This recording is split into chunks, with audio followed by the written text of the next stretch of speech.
अस्सलाम वालेकुम तारसो S TV news हाँ वली मोहम्मद चारो नज़र विझूं था मलीर खां मुश्ताक बोलजे हिन रिपोर्ट ते। नादिन गडाप जे क़दीम आबादी हाजी ज़करिया चौकियो ॻोठ में गंदगी जा ढेर लॻल ऐं सवरेज जे नाक़स निज़ाम सबबि ॻोठाणनि जे पाड़े में गटरनि जो गंदो पाणी बीठल आहे,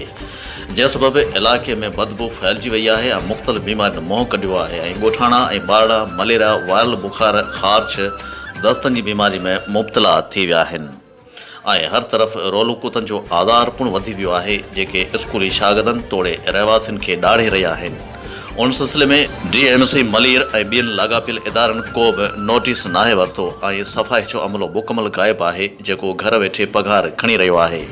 मुख़्तलिफ़ सियासी समाजी कारकुननि मुतालबो कयो आहे त हाजी ज़करिया ॻोठ में सफ़ाई जे नाक़स निज़ाम खे बहितर बनाए गंदगी जो ख़ात्मो आंदो वञे, ॿी सूरत में सख़्त एहतजाज कंदासीं।